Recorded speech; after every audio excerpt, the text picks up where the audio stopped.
You can file this and you have to see it to believe it category. Please move your car, please, sir. Wednesday, October 23rd, 2019, Lake Elsinore, California. A young woman slams into another car on the highway. The grandmother and grandson inside aren't injured, but the offending driver doesn't stick around to find that out. She just takes off. A passing motorist is so upset by this, he chases after the escaping driver. She's trying to get away as fast as she possibly could, which was also endangering everyone else. She did not seem like she's in her right mind at all. Justin catches up with her at a traffic stop and persuades her to pull over. She pulled into the gas station. She drove straight ahead into a area where you can vacuum your vehicle. There's curbs on each side of her. So she's in essence trapped. I pulled in behind her, not very close. Justin gets out of his car and tries to reason with the young woman, pleading with her to give herself up and wait for the police. And then I started to record because I realized that she was completely out of control. She started to freak out. She was trying to get away. She kept hitting the guardrail with her car and hitting it, running over the curb onto the sidewalk. Justin is determined to hold the angry driver accountable for her actions. This is the last chance. The human brain is wired to really get very angry when you see injustice. And so for some people, they just have that moral compass. They can't let things go. They have to see crimes being brought to justice. But this woman has no interest in listening to Justin. So once she stops, she quickly realizes this is not the guy she initially hit, so he's not going to hold her accountable. Who is he? The woman is focused only on one thing, doing whatever it takes to get away. And eventually, her fender fell off. She was very desperate. She regretted pulling over, and then she realized she put herself in a situation where she couldn't easily leave. I already ran! It's already a hit and run! What she was trying to get me to do was feel sorry for her. Kept telling me that she was sorry and she had to leave right now. She kept telling me I didn't understand. You guys don't understand how mean my grandma is! It's possible that she thought that this was the last straw for her in her household. She's pulling on his heartstrings. Bottom line is, that's not an excuse to flee like this. I would have thought that she would have been more concerned about going to jail than about how mean or upset her grandma's gonna be. Maybe her grandma is that mean, I'm not sure. The woman's frantic behavior makes Justin increasingly concerned. I understand that people in a situation like that can get nervous or panicky, but she was almost like in a confused or delusional state where she would walk towards one way and then walk to the other way. I felt like she was either under the control of some type of substance or there was something that wasn't right. A lot of hit and run drivers have multiple offenses, are under the influence. They got to get out of there or else they could go to jail or they could lose their license. She's so desperate that she'll do whatever it takes. And then the woman slams into Justin's car. Hit and run. Hit my car. Double felony. Get out of the vehicle. She was so desperate to get away that she hit his car. And then she gets out of the car. So she may have been desperate enough to get violent with him so that she could get away. I was recording, I was scared that I didn't know what she would do. I started to back up at that point because I didn't know if she was going to be running at me. But it turns out that all she wants is to retrieve some incriminating evidence. I thought it was you and I pulled over! It was definitely mind-boggling. She was walking back towards her car and I'm thinking, why are you holding your bumper? And she's like trying to jam this bumper in while still yelling. All these people are around looking at us. It was very bizarre, but she managed to fit the bumper in. Part of not getting caught is taking away the evidence. As freaked out and as panicked as this woman is, she has the wherewithal to pick up her bumper. It's to a point where she can barely see out the window. Very, very strange. Whatever it is, this hit-and-run driver is not about to back down. Please move your car, please, sir! You need to get out of the vehicle and do what's right. She's literally put herself between a rock and a hard place. She's willing to destroy her own vehicle to gain her freedom. Her grill was smashed so you could see exposed into her radiator area. Her hood was buckled and there was steam coming out. She also broke off one of her mirrors. You need to get out of the vehicle. I have video documentation. She's destroyed the front bumper of her car, and now she's beginning to destroy the property of this gas station. At one point, she smashes into the air pumps on the passenger side of the vehicle. It's a big, ugly situation. Where are the police? As the crazed driver continues to try and make her getaway, a stunned bystander calls 911. 911, what's your emergency? At that moment, I was terrified. I was afraid of having injury to myself, having more damage done to my vehicle. She's pulling up, she's backing up, she's angling her car in odd directions. She was running her vehicle into everything around her. Then things get really frightening. Suddenly, the woman puts her car in reverse, gets briefly stuck on the curb, and then slams on the gas. Are you kidding me? You almost hit me. I heard that acceleration sound. Once she cleared that curb, her vehicle shot towards me. And I had to jump back. My heart's racing. I'm confused. If I would have stayed in the position, I would have definitely been run over. She almost hit him with her car. She was clearly desperate to get away, even if it meant taking his life.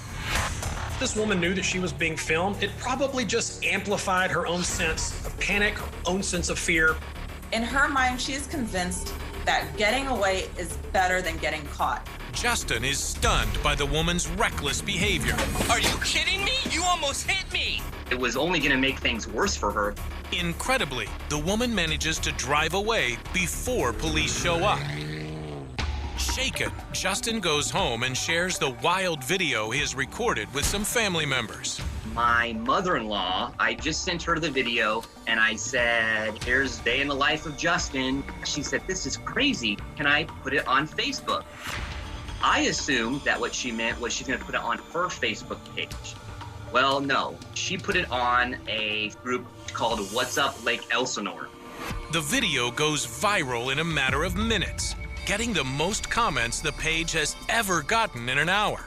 And within days, it's worldwide news. Parking lot crash course caught on camera. Hit and run. Hit my car. Double felony. Get out of the vehicle. It erupted like crazy. This video got a lot of attention because you have two people who are so stubborn. One who's really stubborn in getting away, and one who's really stubborn in capturing someone. So this cat-mouse game has really gone viral. The video also catches the attention of law enforcement. And with the woman's license plate clearly visible, they begin looking for her. The detective did not request the video. He explained to me that he had already seen it. The police were taking full statements from the two people in the car that she hit. Social media sleuths also want to know who she is. And within 48 hours, someone posts a picture of what looks to be her car parked on a residential street. Neighbors say they know exactly who she is. And dashcam footage surfaces of another California highway accident from 2 years earlier, which appears to show the very same woman walking away from the scene. It seems like she's completely out of control. On October 31st, 1 week after Justin films her, 22-year-old Riley Ann Seabach is arrested for hit-and-run driving and ordered to participate in drug rehab. She is widely attacked on social media for her reckless behavior.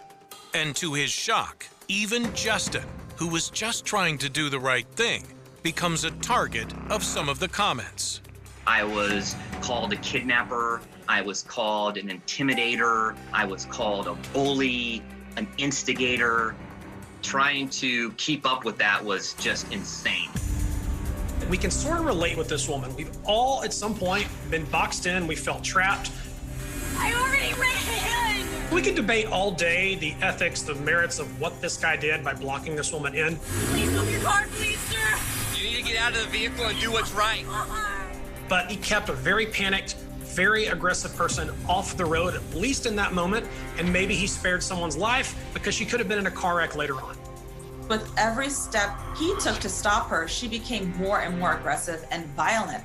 She could have actually hurt more people. Justin is just glad things didn't get worse and says he hopes the driver never does it again. I am proud of what I did. She would have just ended up getting away. In New York, another violent attack has a driver and his mother in fear for their lives. Begin with a terrifying attack on a driver in Midtown. Tuesday, December 29th, 2020, New York City, 4 p.m. 36-year-old Max Torgovnik and his mother are driving to his father's office after dropping off donations at a thrift store. After 30 years of being a doctor in the city, he was retiring. We were driving back to pick him up to go for a celebratory dinner. But on the corner of 22nd Street and 5th Avenue, their afternoon turns into a nightmare. We stopped at a red light, and as the light's turning green, I see in the rearview mirror a mob of cyclists. Dozens and dozens of kids on bikes just weaving through traffic, taking over the streets. As I started to accelerate, I realized that they were quickly surrounding the car. In the passenger's seat, Max's startled mom starts yelling. My mom screamed out, "They're holding on to the door handle." Are they trying to hitch a ride? Whatever is going on, this is dangerous. I was only probably going about 10 miles an hour, but I realized if they keep holding on, someone could get pulled under the wheel. Out of caution, Max slowly stops his car. But to his dismay, that causes an accident. There's a kid doing a wheelie right behind the car. He just crashed right into the back and fell to the ground and got a bloody lip. Max wants to jump out to check on the kid, but the pack of cyclists make that impossible. They all just jumped off their bikes. At least a dozen of them started surrounding the car. I just keep trying to gesture to them, "It's okay, calm down, we will sort it out. I'm not going anywhere." This group of teenagers totally flip out, start yelling at him to get out of his car. This motorist is not having it. He stays put wisely, and that's when all hell breaks loose. The cyclists are screaming at Max and seem to be in a rage. Suddenly, all this anger is being directed towards me. Roll down the windows, get out of the car, get out of the car. Once they realized that I was not getting out of the vehicle, they started punching the glass. This is a moment of total and complete rage. The cyclists appear to be mocking Max for staying inside his car. They view it as weakness, almost like a turtle going inside his shell, and they come after him. Max and his mother are terrified. They are now under full attack. They started trying to rip the door open from the seams of the door, pulling on the door handles, trying to force it open. They then started ripping apart the car piece by piece. The side mirrors were torn off pretty quickly. The grille was ripped to shreds. They take it to the next level. They turn their bikes into weapons. Lifting up their bicycles and slamming them down on the car. There's real hatred going on right now. We are terrified for our lives. Max is too afraid to try and drive away because he doesn't want to hit anyone else. So both he and his mom frantically dial 911. 911, what's your emergency? The fact that both of them are on the phone with 911 at the same time says a lot. My mom, a little bit more hysterical than me. She was unable to even describe where we were, let alone really what is happening to us. These kids can see that the two people inside are on their phones talking to 911, but that doesn't stop them at all. They're relentless. They keep coming after them. This is highly traumatizing. If the mob's mentality was that we're going to destroy, and we sense that we're not going to have any repercussions, and this person is not going to be violent back towards us, then that further fuels their fire. I was in shock. Biggest concern I had in that moment was the safety of me and my mom. Even the sound of the attack is horrifying. We could feel it reverberate throughout the entire vehicle. And every time they punched the glass, every time they kicked the door, every time they lifted up the bike and slammed it, we just felt the impact. This is now bike versus car on the streets of Manhattan. And the violence only keeps escalating. This is a total frenzy. We're past the point of reason. They start to jump on top of this car. They're demanding that this guy gets out, and they're going to use their own bodies against this car to get what they want. I am really shocked no one broke a bone. Fearing they may have weapons, Max keeps his eyes glued to every one of the angry cyclists. I am looking left, I'm looking right. I'm looking for something out of the ordinary and not just a fist or a bike hitting the car. But it's what happens next that really shakes him. The mob of cyclists is now right on top of the car, and Max is frozen in fear. As they started jumping onto the car, I thought we need to get away from this. At the same time, I realized that if they're on the car and I accelerate, then they're going to go flying off the car and they are going to get severely injured. The last thing this guy wants is to run over one of these kids. But at this point, things have gotten really, really personal. This is no longer about the car, and it's about the people inside. The situation is escalating, and what they do next is horrifying. One of these kids jumps on the windshield, and the windshield shatters. It felt like the roof collapsed. The rearview mirror dropped about half a foot. Glass started flying into our faces. It went everywhere. Could barely see. I just feared for what would happen next. We are hearing them screaming, yelling, having fun. My mom was crying, screaming to the 911 operator, "We're gonna die. They're gonna kill us. Please send help." But nobody in the crowd tries to stop the attack. It was shocking. Dozens and dozens of people on the street, they're videotaping. Some of them called 911, but people are standing around instead of actually trying to intervene. We felt like, animals in a zoo or fish in an aquarium. This is a helpless situation, but no one is stepping in. Just like there's the mob mentality, there's also the bystander effect. If people are around and they're seeing no one else intervening first, then they're likely to not intervene as well. So it's really terrifying.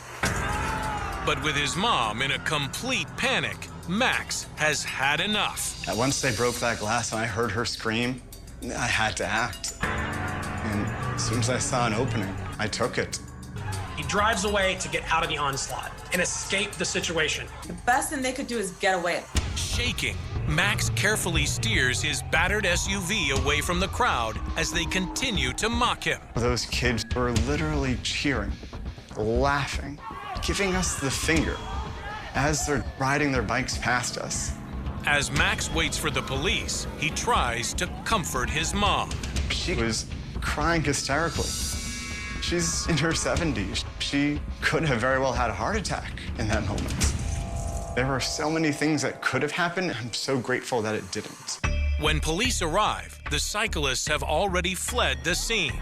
The wild video taken by bystanders goes viral within minutes. I never in my life imagined that I would be the victim of a crime that went viral.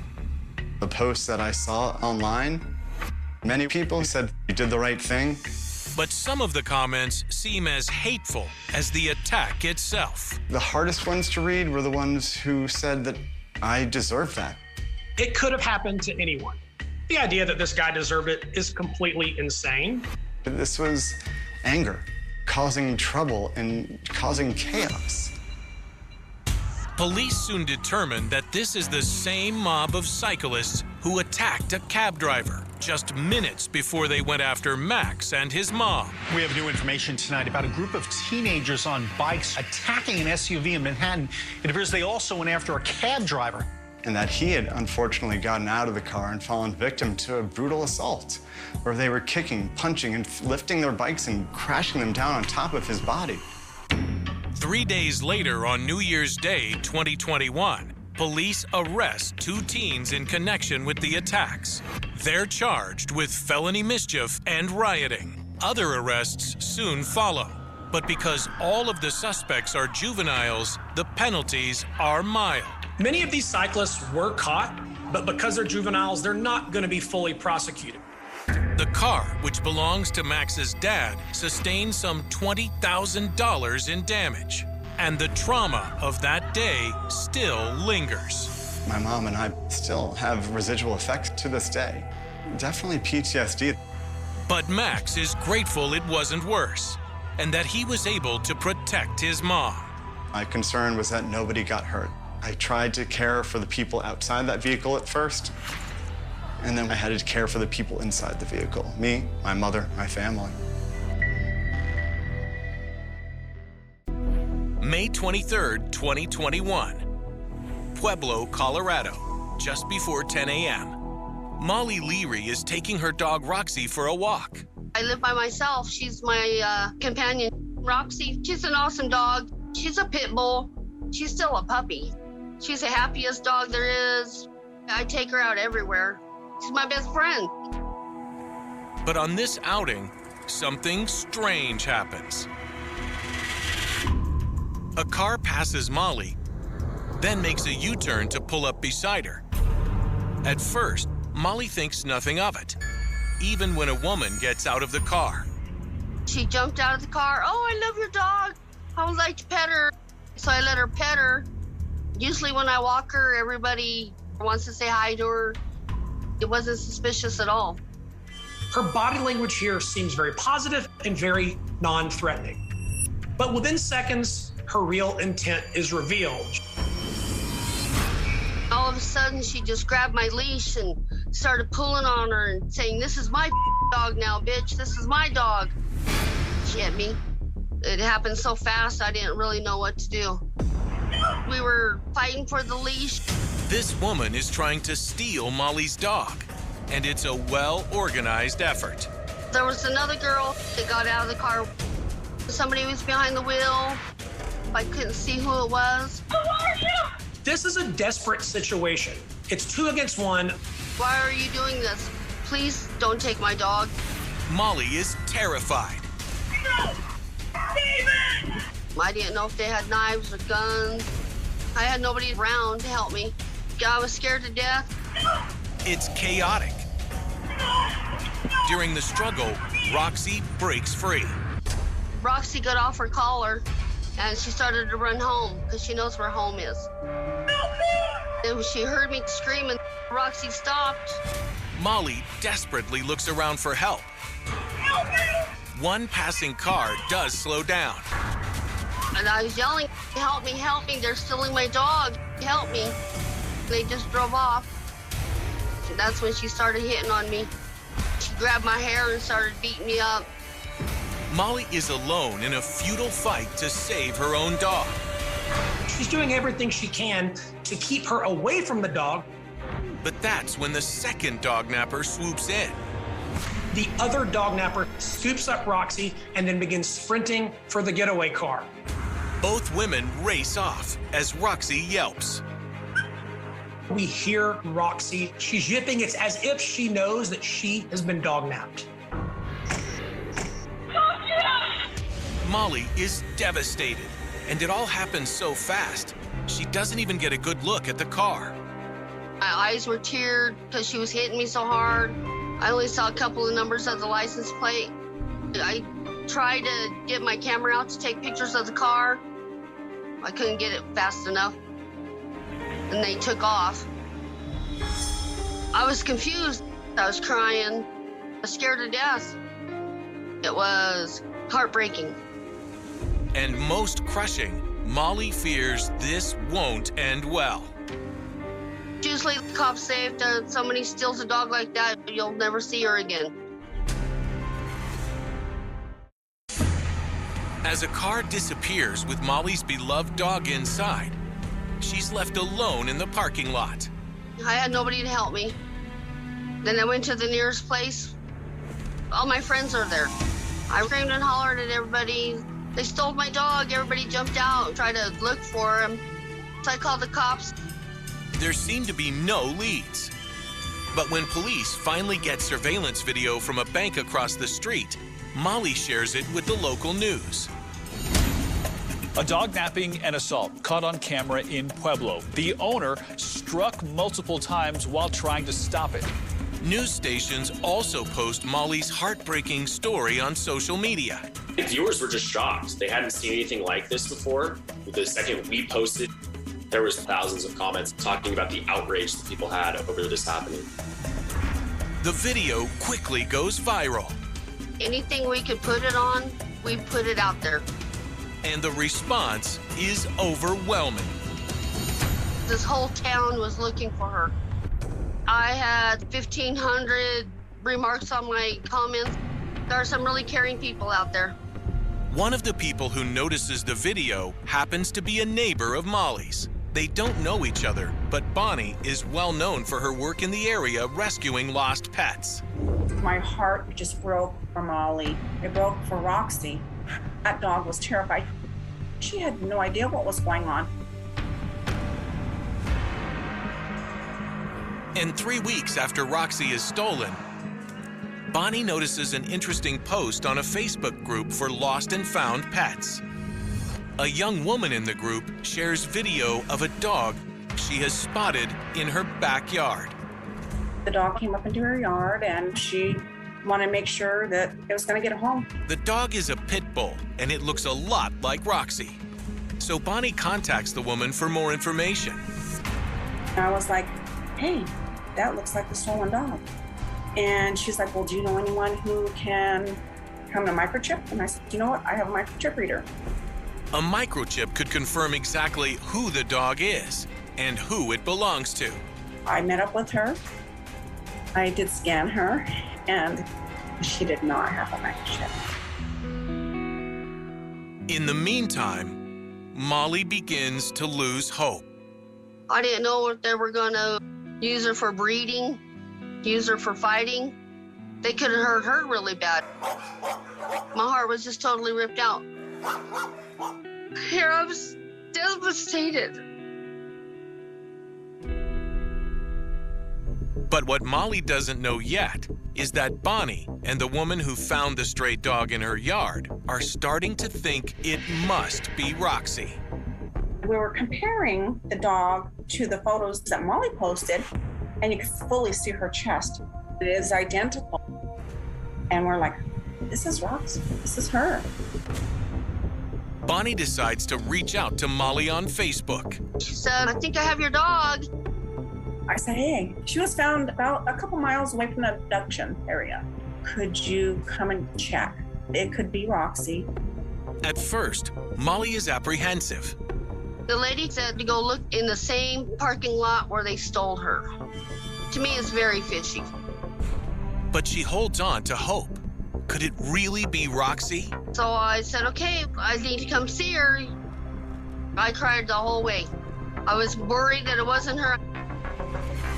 The two women who have the dog are pretty sure it is Roxy, but they aren't certain either. Roxy. Still, as soon as Molly sets eyes on the dog, while Bonnie records on her phone, all doubts are removed. This is Roxy with her mommy, and this is the kind lady that found her. Yay. She knew it was me, and I knew it was her. I was so happy. I'm so thankful for those ladies. They gave me my life back. It was just happiness. It was just a beautiful sight. Here in this Pueblo parking lot is where Molly Leary's dog, Roxy, was violently snatched from her 3 weeks ago. Then yesterday, here, also her prayers were answered. It's awesome that strangers would go out of their way to help an individual who is in distress.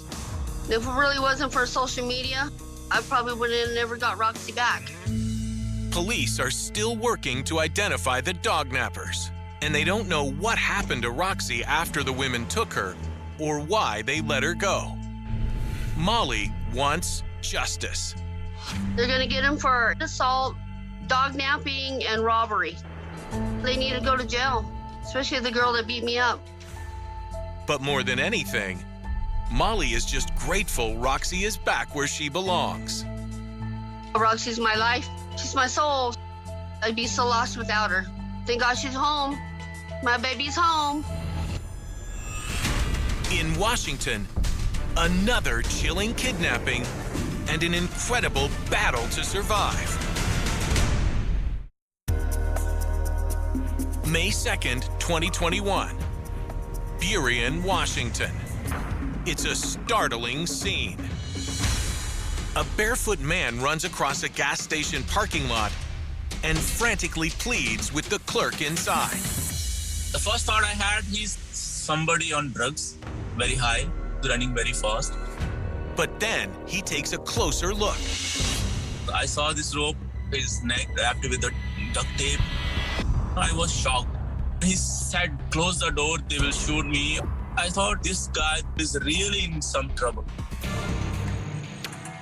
It turns out his terrifying trouble began with a phone call an hour earlier, just after midnight. I was in bed when I got the call from a friend and a client of mine. His dog was screaming in the background. He said, can you please come? So he's good to make it through the night.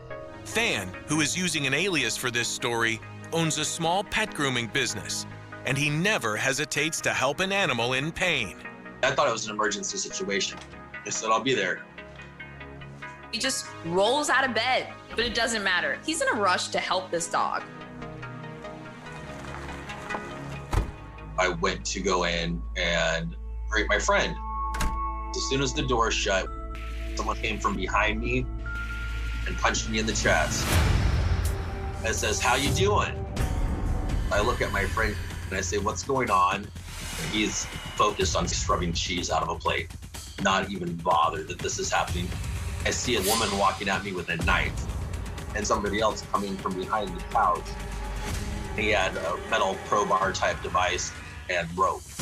Than is in shock. This is not real. This is like a movie. He had guns, and I got the crap beat out of me. An iron bar. I got hit in the back probably 15 times, hit behind my knees, and I fell down. One of the suspects started kicking me in the ribs. These people are ruthless. Than's incredibly outnumbered in this house. This is really, really bad. Everything is stacked against you. I'm pleading to the homeowner for help. My mind's spinning, what is this? And one of them starts asking me bank information. In the midst of all this violence, the motive becomes clear. These people are attempting to extort this man for his money. I was set up. Than realizes his so-called friend must have tipped off these violent strangers to a business loan he just got. An SBA loan, about $45,000. I talked to my friend about this loan. He was somebody that I just trusted. They tied me up with rope, reinforced with duct tape. I accepted that I may die. That's when Than's story becomes even crazier. Security cameras in the home show what happens next. I got duct tape and rope around my neck and my mouth. My feet were bound together. I couldn't walk. I was having a hard time swallowing. This is one of the most disturbing parts of this whole scene. You've got one guy leading, holding the rope. Than, he's got rope around his waist, his hands, his feet. He's hopping his way out the front porch. Than could barely breathe because of the tape over his mouth. And the response he gets is terrifying. It doesn't really matter. You're going to be dead soon anyway. I was told that we were going to go somewhere up north. I would provide them with information, and once it was verified, they were going to kill me. I'm just thinking in my head, how do I get out of this? They put me in the back of my own vehicle on the driver's side of the back seat. They had a pickup truck following us. As they drive off, Than prays someone will see him. I was hoping, or there might be a cop driving by and I can kick out a window and he's gonna pull us over. And I was thinking, like, just please be there. And there's no police. Then the car starts talking. The alarm went off. We had 90 seconds to pull over before the vehicle shuts down. Than's car is equipped with a warning alarm that it's about to automatically shut down because the gas is too low. It sends his captors into a panic. They start freaking out. I have a gun put in my face. I'm thinking about my ex. I just wish I could give him a hug, tell my aunt I love her, tell my sister and brother, see you later. I believe with every ounce of who I am, I'm gonna get murdered. Than's kidnapping has taken a turn for the worse. And with a gun at his head, he doesn't know what will happen next. Then the car turns off the road and stops. I'm told if I say a single word, I'll put a bullet in my head. I won't have the luxury of waiting where we're going to be killed. The driver tells the passenger to go get gas. And I think, okay, maybe I've got one more shot. Than's mind races as he comes up with a plan. While this guy's pumping gas, I'm thinking this is my last opportunity. The next place we're going, I'm dead. I would rather get shot in the back running, trying to save my life, than just shot in the face. Than has one critical advantage. This is his car, and he knows it well. When you lock and unlock this vehicle, if you keep pressure on the locking mechanism, it won't lock. I'm thinking, I'm tied up. I've got to get my foot free. To hold the locking mechanism with my toe, I tell the driver I'm having a cramp, that I have to lay down. I'm going to kick you in the back of your seat. I'm not doing anything, but I need to stretch my legs. The car is going to rock. What I was actually doing was rubbing my feet back and forth. I got my shoes off, and I was able to get one of my feet out of the binding. When the driver unlocks the car to let the other kidnapper back in, Than makes his move. I stick my toe in between the door handle right when he started to sit down into the seat. I used my foot to kick the door open, and I ran. And the last thing I heard, shoot him, he's running. And I screamed, help me, they're gonna kill me. This has got to be a scene unlike anything anyone has seen ever at that gas station. I'm running, the rope is still coming out of the car. And I made it in the store. The clerk just had this, what is this look on his face? I said, please help me. They're trying to murder me. I saw a rope, a long rope. I immediately reacted. I go to lock the door. He can tell this is a person in distress. And lucky for Than, he believes his story. He had dialed 911 for me.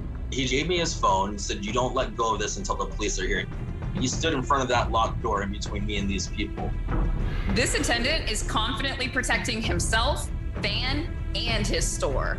Nobody's getting in here tonight. Than's three captors linger outside. Then, suddenly, the black pickup truck drives right towards the convenience store. I'm yelling at the 911 operator, where are you? There are armed people that kidnapped me. Than realizes Aaron is also in danger. I'm screaming at him, they're gonna shoot me. Please hide. He said, no, talk to the phone. Instead of backing down, Aaron just leans in further. This guy is a total superhero in this really, really tough and terrifying moment. Aaron has had enough. I was so angry. I hit the door. He saw that I'm very angry. At the same time, I'm afraid. He's trying to intimidate this person away. He's not going to let him get to Than. The kidnappers hesitate, but then flee the scene before police arrive. They sent fire trucks, ambulances, and lots of people. There was a huge SWAT team response to where the kidnapping happened. At the scene of the attack, investigators recover surveillance video that shows the suspects came prepared. One of the suspects has an enormous amount of red rope in his arms. Another one has tape around her wrist. This was a premeditated situation.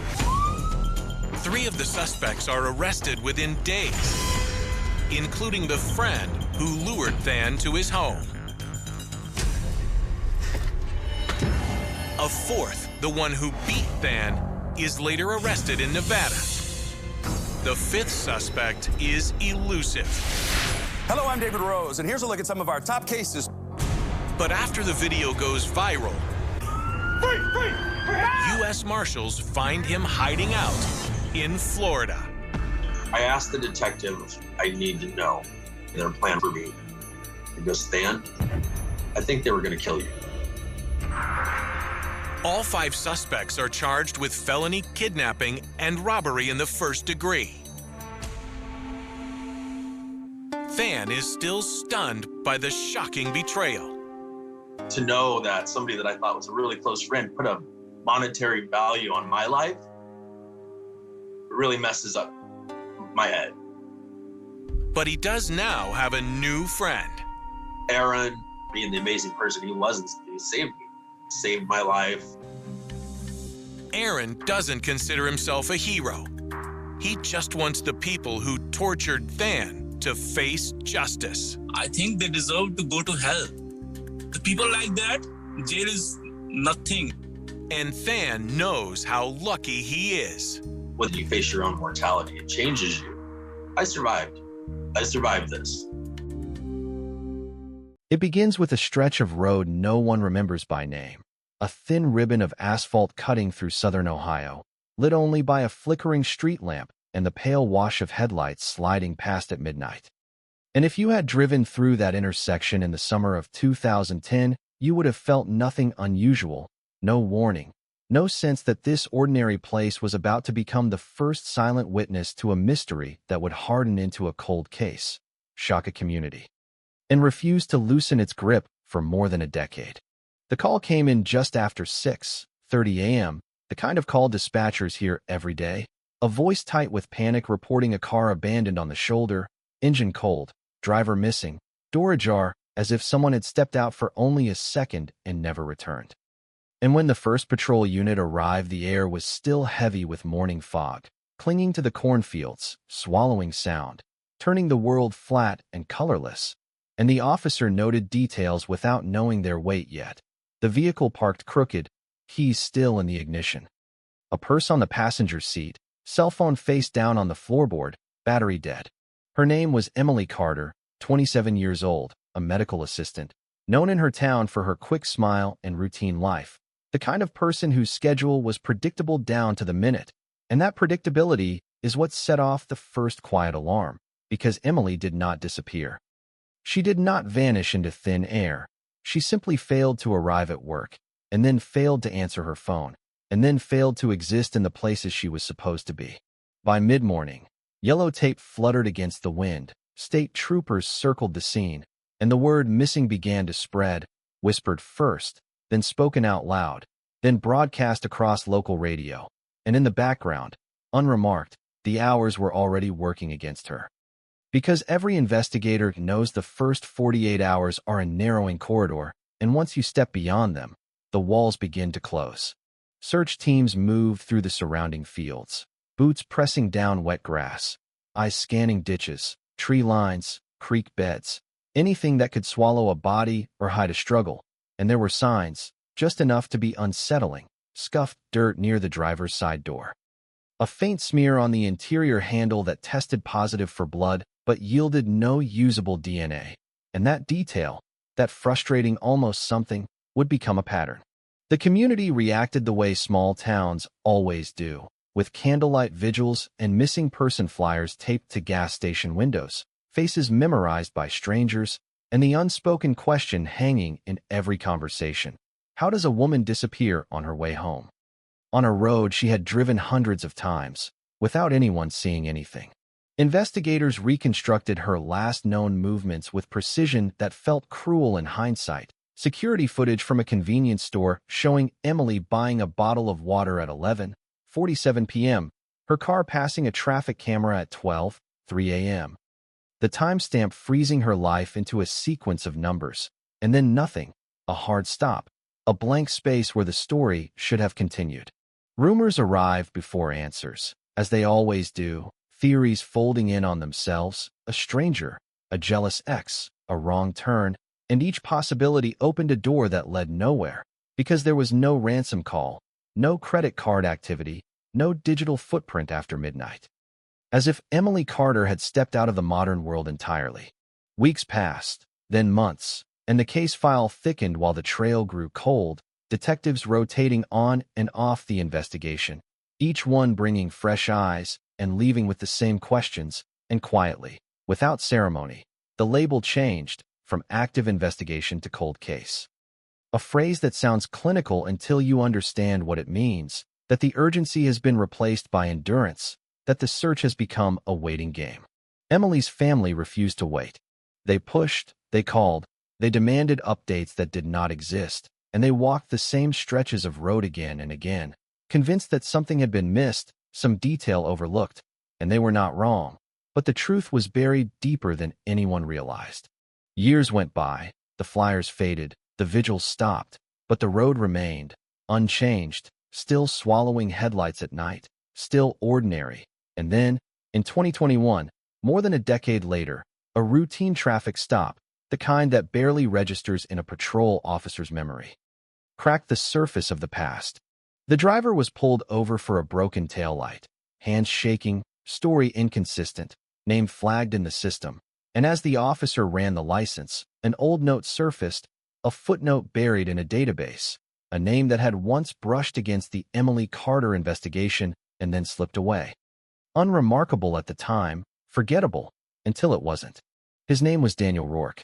Back in 2010, Rourke had lived less than 5 miles from where Emily's car was found, a fact that meant nothing then, because proximity without proof is just coincidence, and the case was drowning in coincidence. But the traffic stop changed something subtle but irreversible, because this time, Rourke didn't just appear in a report, he lingered. Detectives reopened the file, dusted off transcripts, re-examined statements, and found the hairline cracks they had missed before, the way Rourke's alibi relied on a timeline that no longer held up, the way his phone records placed him closer to Emily's route than he had admitted, the way his behavior during interviews, once written off as nervousness, now read as something darker. Still, there was no body, no crime scene, no weapon, just a woman who never came home and a suspect who fit too well and not well enough. And that is the cruel paradox of cold cases, that even breakthroughs can feel like dead ends, because suspicion is not proof, and the law does not move on instinct.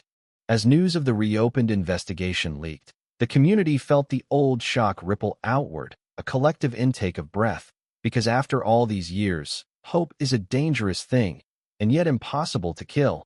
And in living rooms across Ohio, people asked the same question they had asked in 2010.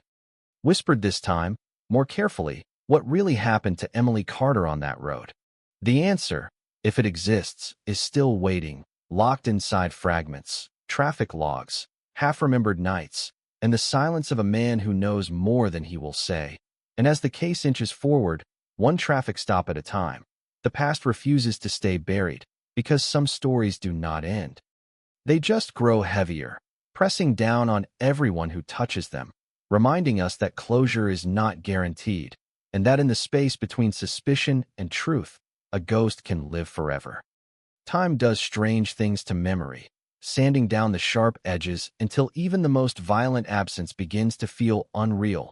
And by the time detectives reopened Emily Carter's file, the town itself had changed, storefronts replaced, faces older, conversations quieter. Yet the case still sat there like a bruise you forget about until you press on it, and suddenly everything hurts again. Boxes came down from shelves, cardboard soft with age, labeled in black marker, Carter, E. 2010. Inside were photographs that smelled faintly of dust and toner, aerial shots of cornfields taken from a helicopter long since retired, close-ups of tire tracks blurred by dew, transcripts of interviews where voices were flattened into typeface, stripped of tone, of hesitation, of fear. And as the pages turned, a pattern began to emerge, not new evidence exactly, but the negative space around it, the things that had not been asked, not followed, not connected. In 2010, Daniel Rourke had been interviewed once, a brief conversation logged at the end of a long day, his name circled and then abandoned, because he had given what sounded like a reasonable account, said he was driving home late, said he'd taken a back road to avoid construction, said he hadn't seen anything unusual, and when asked if he knew Emily Carter, he'd shrugged and said no, not personally, just a familiar face from around town, and that answer, so ordinary, slid past scrutiny. But rereading the transcript years later, detectives noticed the pauses, the way his statements were oddly precise in some places and vague in others, how he remembered the exact time he'd left a friend's house, but not the name of the friend, how he described the night as uneventful while volunteering details no one had asked for, and those details, once cross-checked, began to wobble. Phone records told a different story than memory. In 2010, cell tower data had been crude, easy to dismiss, but now, with updated mapping and software, analysts could place Rourke's phone along a corridor that overlapped with Emily's final known route, not proof of contact, not proof of a meeting, but proof of opportunity. And opportunity is where suspicion takes root. Detectives went back to the road. They stood where Emily's car had been found, listened to the silence, counted the seconds between passing vehicles, imagined the darkness in 2010, thicker without today's LED glare, and they asked a question no one had asked before. If something happened here, how long would it have taken? How quickly could a person vanish without leaving chaos behind? The answer was unsettlingly brief. Witnesses were re-interviewed, some reluctantly, some with tears, people who had been younger then, who now struggled to separate what they remembered from what they had been told. And that's when a name surfaced again, not as a suspect, not yet, but as a presence. Someone a gas station clerk recalled seeing near midnight, someone lingering too long by the coffee machine, someone who had watched Emily leave. At the time, it meant nothing. Now it meant everything. The clerk couldn't be certain it was Rourke, memory being the fragile thing it is, but the description matched closely enough to reopen a line of inquiry that had gone cold years ago, and detectives followed it, not with confidence, but with the stubborn patience that defines cold case work. Knowing most paths end in disappointment, Rourke was called in again. Older now, heavier, hairline receded, demeanor calm to the point of detachment, he answered questions politely, denied involvement, denied knowledge, denied even being in the area that night, despite records suggesting otherwise, and when confronted with those records, he smiled, a small, tight expression, and said technology gets things wrong all the time. Legally, he wasn't wrong.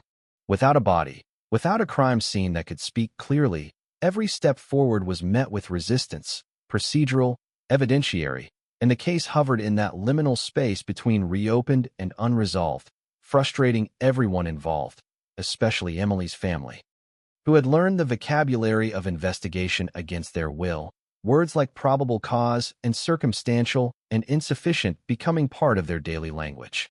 Then came the search.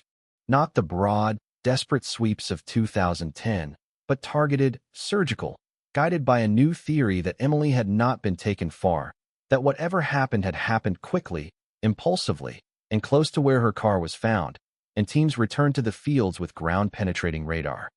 To wooded patches now thicker than they had been a decade earlier, and the earth gave up nothing, no bones, no clothing, no answers.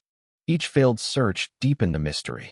Because if Rourke was involved, he had done something few criminals managed to do, erased the physical aftermath almost completely, and that raised another question, one more disturbing than the last. Was this his first time, or simply his most invisible? Records were pulled from surrounding counties, missing persons, unsolved assaults, roadside incidents that had never quite made sense, and patterns flickered into view, faint but persistent. A woman reporting a suspicious encounter years earlier, a vehicle description similar to Rourke's. A location not far from Emily's disappearance, cases dismissed, minimized, forgotten. Individually, they meant little. Together, they suggested a behavior. Prosecutors watched from a distance, cautious, unwilling to move without something concrete, because cold cases don't go to trial on atmosphere and implication, and detectives felt the pressure build. The sense that they were circling something real but untouchable, like a shadow you can't step on. Media attention returned. Headlines spoke of a breakthrough, of a routine traffic stop exposing a suspect. Language that hinted at resolution without promising it, and the community reacted with a mix of hope and dread, because reopening wounds does not guarantee healing, and some residents began to whisper doubts. About timing, about memory, about whether it was fair to pursue a man after so many years without definitive proof. Emily's family did not doubt. They watched Rourke's every public appearance, dissected every statement, believed, with the quiet certainty of people who have nothing left to lose, that he knew something, that the truth was sitting just beyond reach, waiting for the right pressure to crack. That pressure did not come from a confession. It came from a mistake. During a follow-up interview, Rourke referenced a detail from the night Emily disappeared that had never been released publicly, a minor thing, the position of her car, the way it had been angled toward the shoulder, and the room changed instantly, detectives leaning forward, voices sharpening. Because only investigators and the person responsible would know that, and when challenged, Rourke backtracked, said he must have heard it somewhere, read it online, seen it on the news. There was no record of it anywhere. Still, the the law demands more than instinct. The case moved into a tense holding pattern, warrants requested and denied, evidence reviewed and re-reviewed, every fragment tested for new forensic possibilities, and time continued to pass, cruelly indifferent, even as the sense grew that they were closer than they had ever been. And yet, without Emily Carter, without her body, without the final piece that could transform suspicion into certainty, the case remained suspended, a story with a beginning and a middle but no end, its weight pressing on everyone involved, a reminder that some truths resist discovery. Not because they are impossible to find, but because they are buried too carefully, hidden in plain sight, waiting for the smallest crack to let the light in.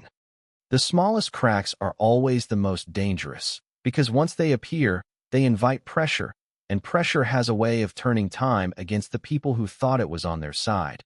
And in the months following Daniel Rourke's second interview, that pressure built quietly, methodically, not through dramatic raids or public arrests, but through paperwork, databases, late nights, and the slow reassembly of a night that had been allowed to dissolve for more than 10 years. Investigators returned again to what they knew for certain, stripping away theories and headlines, forcing the case to breathe on its own terms, and what remained was a timeline so narrow it felt deliberate. Emily leaving the convenience store, her car appearing on traffic footage. Rourke's phone pinging along the same corridor, the overlap lasting no more than 12 minutes, a window so small it suggested chance or intent. They mapped those minutes second by second, imagining scenarios that fit the evidence rather than bending the evidence to fit a story, and one scenario refused to disappear, a brief roadside interaction, a pretext, a question, a request for help, something that would make Emily stop without fear. Because fear leaves marks, and there were no marks of a violent struggle at the scene, only absence. The road itself offered possibilities. A narrow shoulder, no guardrail, a shallow ditch obscured by tall grass, a place where a car could pull over without attracting attention, and in the dark, with only passing headlights, a moment could stretch just long enough for a life to change direction permanently.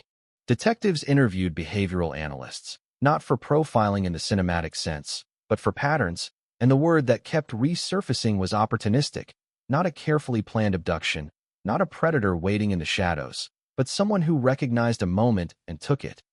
Someone comfortable with improvisation, with risk, and with silence afterward. Daniel Rourke fit that description uncomfortably well. His employment history showed frequent job changes, positions that required night shifts, long drives, minimal oversight, and his personal life was marked by brief relationships, sudden relocations, a tendency to vanish from social circles without explanation, all of it innocuous on its own.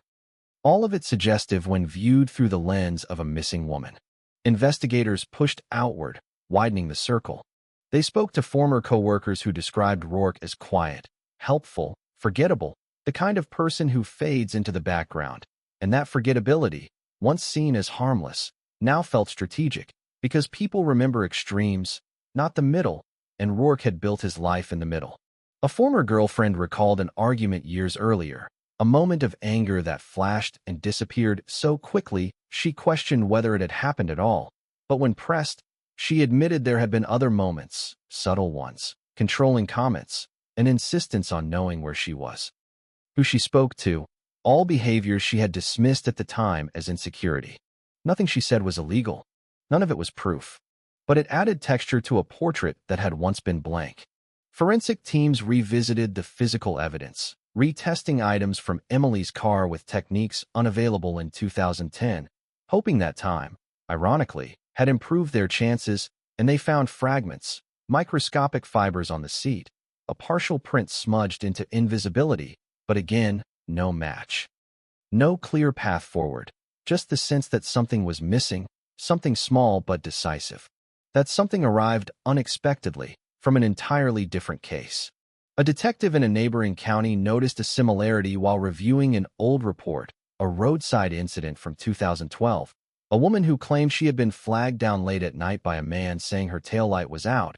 A familiar ruse, she said. A white pickup truck, she said. A conversation that turned unsettling before she drove away, shaken but unharmed. And at the time, the report had gone nowhere. The pickup truck was registered to Daniel Rourke. Suddenly, the past leaned forward. Detectives reopened that incident, tracked down the woman, now older, more confident in her memory, and when shown a photo lineup, she hesitated, then pointed, her finger shaking, and said, "That's him. I think that's him." And in those words, the legal world heard both promise and danger. Because I think is not the same as I know. Still, the pattern tightened. Rourke had denied ever flagging down strangers. The report contradicted him. Prosecutors took notice. They began to assemble a narrative, cautious, disciplined, one that did not overreach, because the risk of collapse was too high. And they focused on one question that had haunted the case from the beginning. Where is Emily Carter? Search warrants were drafted with new specificity, targeting properties Rourke had owned or rented over the years, places that had never been examined because they seemed irrelevant in 2010, and teams moved in quietly, sifting through soil, scanning with dogs trained to detect human remains. The air heavy with anticipation and dread. They found nothing. Again. And with each empty search, the clock seemed to reset, the case sliding back toward limbo, headlines cooling, public attention drifting. But inside the investigation, something had changed, a threshold crossed, because they were no longer asking whether Rourke was involved. They were asking how to prove it. Rourke, for his part, sensed the shift. He retained an attorney, declined further interviews, tightened his circle, and the silence that followed felt intentional, a retreat behind legal walls, and detectives understood what that meant, that any future movement would have to come from evidence, not conversation. And then, another crack appeared. Financial records revealed a purchase made weeks after Emily disappeared, a roll of heavy-duty plastic sheeting, gloves, cleaning supplies, all bought with cash, unremarkable items except for timing, and when questioned years later, Rourke said he was renovating a basement. A project no one else could remember, in a property he no longer owned. Again, suspicion. Again, no proof. The investigation pressed on, fueled now by accumulation rather than revelation, 1,000 small details leaning in the same direction. And as the weight of those details grew, so did the stakes, because cold cases do not get infinite chances. And everyone involved knew they were approaching a moment when something would have to give. Either the evidence would finally align into something solid enough to hold, or the case would recede once more into unanswered questions, leaving Emily Carter suspended between memory and disappearance, her story unfinished, her absence still echoing down that stretch of Ohio road, waiting for a resolution that refused to arrive. By the time the investigation reached its 4th year after reopening, patience had transformed into something sharper, less forgiving, a kind of focused desperation that settles in when you know you are close enough to feel heat, but still too far to touch fire, and every decision carried weight. Because one wrong move could collapse the fragile structure they had built from fragments. Detectives shifted strategy. If the past would not yield Emily Carter's location, then the present might reveal Daniel Rourke's habits. Because people change, but patterns don't, and Rourke had spent years perfecting the art of appearing ordinary, which meant he rarely anticipated being watched. Surveillance began quietly. Nothing dramatic, no unmarked vans, no visible pressure, just eyes and logs and time, watching where he went, who he spoke to, how he moved through the world when he thought no one cared. And what they saw at first was deeply disappointing: routine drives, grocery stores, work, home. The dull rhythm of a man who seemed to have learned how to live small. Then, slowly, irregularities surfaced. Late-night drives with no clear destination, routes that curved back toward rural roads, pauses near stretches of land that had once been undeveloped and were now overgrown. And those pauses were brief, never long enough to justify intervention, but frequent enough to feel intentional. As if Rourke was checking something or reminding himself of something. Investigators compared those routes to his movements in 2010. The overlap was uncomfortable. The same back roads, the same tendency to avoid main highways, the same preference for darkness and isolation, and suddenly, the theory that Emily had been taken far from the scene felt less convincing than the idea that she had been kept close, hidden where no one thought to look. Because familiarity breeds invisibility. A new search area was identified, a patch of land near an abandoned quarry, owned by a series of shell companies over the years, one of which had briefly been linked to a business partner of Rourke's, a connection so thin it almost snapped under scrutiny, but thin was all they had. This time, the search was different.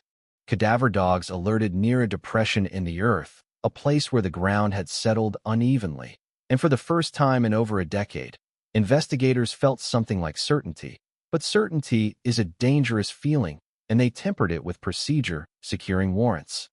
Bringing in forensic archaeologists, documenting every inch of soil as if the ground itself might testify. Hours passed, then days, and what they found was not Emily Carter. It was animal remains, buried years earlier, a cruel echo of hope, and the disappointment that followed was visceral, shaking the team's confidence, because each false near-miss drained energy and credibility, and prosecutors began to push back, asking hard questions about diminishing returns. Publicly, the investigation went quiet again. Privately, tension spiked. Emily's family felt the silence as abandonment, a familiar pain resurfacing, and they spoke out, demanding accountability, demanding answers, and the media responded, revisiting the story with renewed skepticism, highlighting the absence of charges, the absence of a body, the absence of closure. Rourke watched all of it from a distance.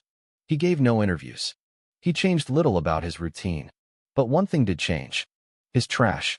It was a mundane detail, almost laughable, but in cold cases, the mundane is often where truth hides, and during a legally sanctioned trash pull, investigators recovered items that raised eyebrows, receipts for cleaning chemicals purchased recently, gloves. A torn piece of heavy plastic similar to what he had bought years earlier, and none of it was illegal, none of it definitive, but it suggested an ongoing fixation. Why would a man under scrutiny continue to purchase materials associated with concealment? Unless concealment had become habit. Analysts revisited the behavioral profile. They spoke less about guilt and more about control, about someone who believed he had outweighed the system, who had survived the first wave of investigation and learned from it, adapting, refining, becoming more careful, and that belief, that sense of victory, can breed arrogance. And arrogance makes mistakes. The mistake came not from Rourke, but from someone close to him. A coworker, interviewed in relation to an unrelated inquiry, mentioned an offhand comment Rourke had made years earlier, a joke, almost, about how easy it would be to make someone disappear out here, gesturing vaguely toward the countryside. And at the time, the coworker had laughed. Because people say dark things they don't mean, but in retrospect, the memory refused to stay quiet. That comment found its way into the case file. On its own, it meant nothing. Combined with everything else, it added weight. Prosecutors began to consider a different path, not a murder charge, which would require a body, but lesser charges, abduction, evidence tampering, anything that could bring Rourke into a courtroom, where pressure could be applied, where inconsistencies could be exposed under oath. But that path was risky, because a failed prosecution could close the door permanently. Meanwhile, advances in forensic genealogy were reshaping cold case investigations nationwide, and Emily's case, long starved of biological evidence, suddenly had new potential because a single degraded sample from her car, once deemed unusable, might now yield something, not a full profile, but a direction. The lab work took months. Silence filled the gap. Then, a result came back. Partial, incomplete, but not meaningless. It pointed not directly to Rourke, but to a familial line, distant, tangled, a surname that appeared in his extended family tree. And while it could not be used in court, it changed the internal calculus, because it suggested that the blood in Emily's car had not been hers. It belonged to someone else. And for the first time since 2010, the question shifted from what happened to Emily Carter to who else was in her car that night. And in that shift, the case took on new urgency, because now they were no longer chasing absence, they were chasing presence. A living connection to a moment that had been erased, and the pressure, once diffuse, began to focus, tightening around a man who had spent years believing he was untouchable, unaware that the walls were finally, slowly, beginning to close. Pressure does not always announce itself with sirens or warrants. Sometimes it seeps in, unnoticed, altering behavior in ways only visible when you know what to watch for. and after the partial genealogical result reframed the investigation. Detectives began to watch Daniel Rourke less as a suspect waiting to be charged and more as a system under stress. He drove differently. Not faster, not recklessly, but with an attention that bordered on obsession, checking mirrors, changing routes mid-trip, doubling back without explanation, and those deviations were logged, mapped, compared, revealing a subtle contraction of his world. A man drawing tighter circles around himself as if distance itself had become a liability. Investigators followed the blood. The partial profile from Emily's car was run against every available database, public and private, building a tree of names that branched outward through marriages and relocations. And deep in that tangle was a cousin of Rourke's, someone who had once lived with him briefly in 2009. A fact not disclosed during any interview, and that omission, small and technical, carried weight because it suggested a deliberate narrowing of his narrative. That cousin was tracked down. He was cooperative, nervous, eager to distance himself, and when asked about the night Emily disappeared, he said he remembered nothing unusual, said he had been asleep, said he had moved out shortly after for unrelated reasons, and when asked if he had ever ridden in Rourke's car, he hesitated. Then nodded, yes, occasionally, and that hesitation was logged, not as evidence, but as friction. Investigators asked a different question. Had anyone ever been in the car unexpectedly? The cousin looked down, said maybe, said once, late at night. Rourke had come home agitated, said he needed help cleaning the car, said there had been a spill, nothing more, and the cousin said he'd refused, said he didn't want to get involved, and that refusal, that moment of stepping away, now echoed loudly. Because it suggested proximity to something he did not want to name. Still, the story was secondhand. Still, the law demanded corroboration. Detectives returned to the physical world, to places Rourke avoided but never quite abandoned, stretches of land he passed but did not enter, routes that curved around something unseen, and they focused on one particular area, a wooded ravine near an old service road, accessible only by foot. Invisible from the highway, a place that matched the behavioral profile almost too well. The search was quiet. No press. No announcements. Just boots and soil and patience. This time, the dogs reacted strongly. Excavation followed. And this time, the earth gave way. Fragments emerged first.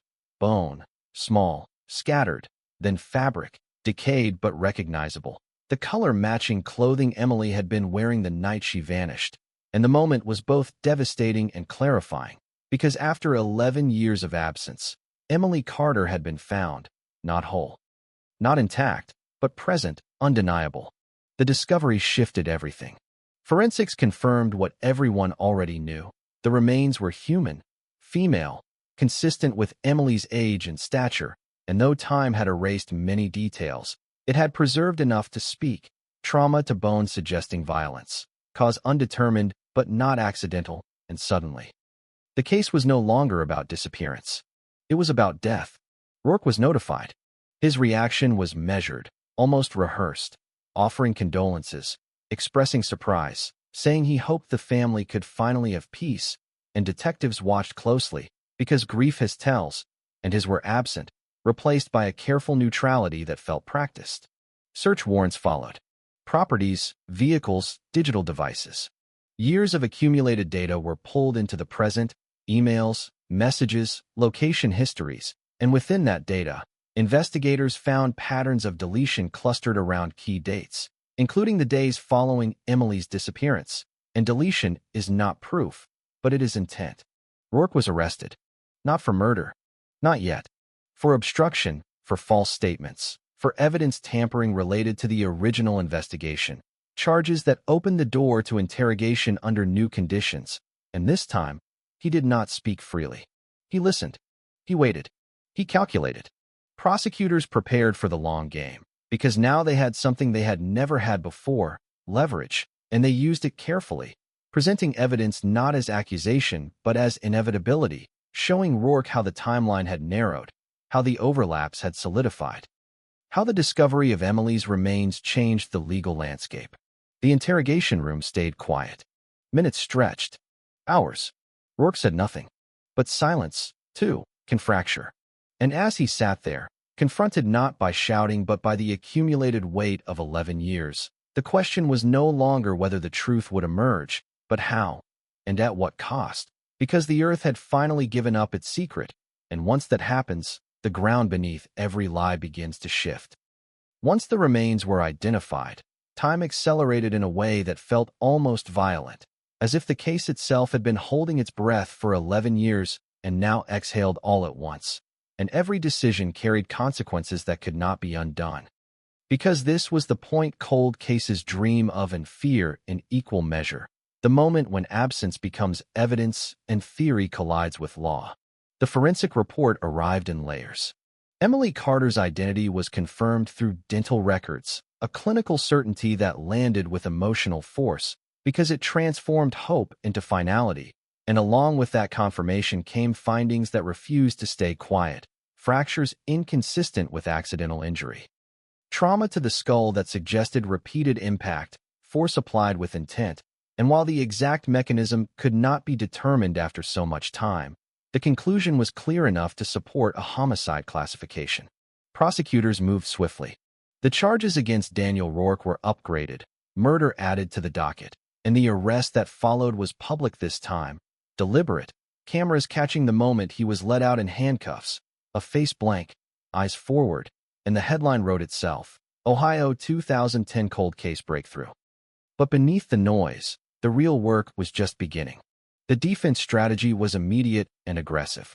They attacked the timeline, the lack of direct forensic linkage, the absence of witnesses who could place Rourke with Emily at the moment of her death, and they leaned hard on the 11-year gap, arguing contamination, memory decay, investigative bias, and for a moment, the case felt fragile again, like it might collapse under the weight of its own history.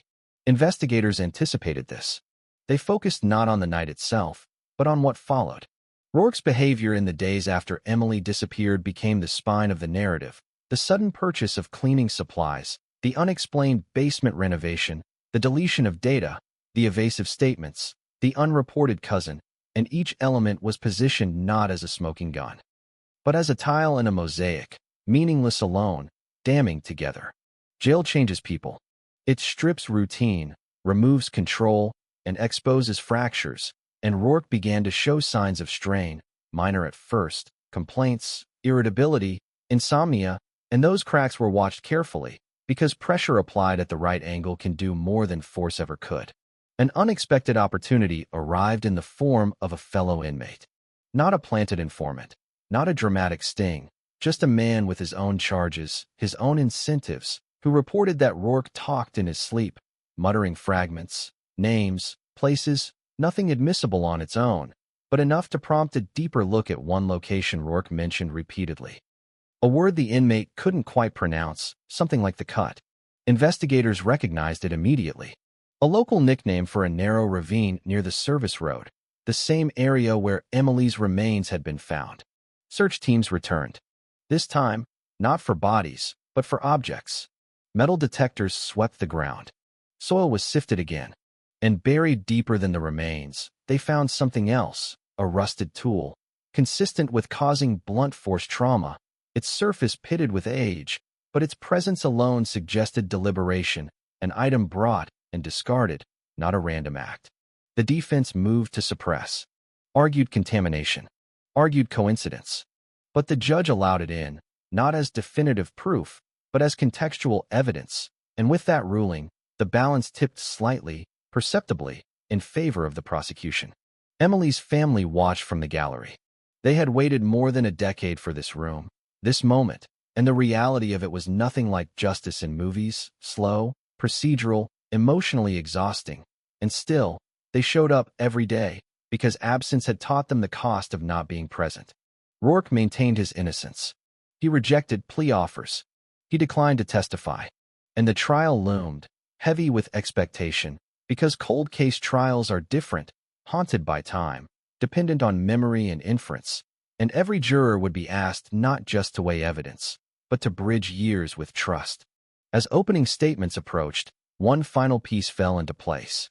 Digital forensic analysts recovered fragments of deleted data from an old hard drive seized years earlier, but only recently re-examined. And within those fragments was a partial text message draft, unsent, timestamped days after Emily's disappearance, containing a single sentence that ended abruptly. "I didn't mean for it to go this far." No recipient, no context, just intent. The defense argued ambiguity. The prosecution argued confession by implication. And as that sentence entered the record, the air in the courtroom shifted, because juries understand regret, and they understand denial, but they struggle with words like those, suspended in time, unclaimed, unexplained, a digital echo of a moment when something irreversible had already happened. The trial began, and with it, the long, painful process of asking 12 strangers to decide whether the story that had taken 11 years to surface was strong enough, complete enough, to finally, definitively, say what happened to Emily Carter on that dark stretch of Ohio Road.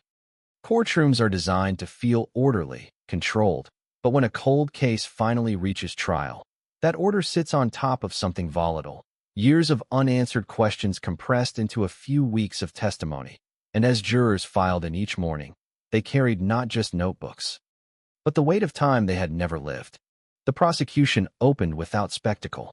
No raised voices, no dramatic gestures, just a timeline laid bare, minute by minute, placing Emily Carter and Daniel Rourke on intersecting paths, not asserting fate, but probability, and in that restraint lay its power, because jurors were not told what to think, they were shown where the gaps closed.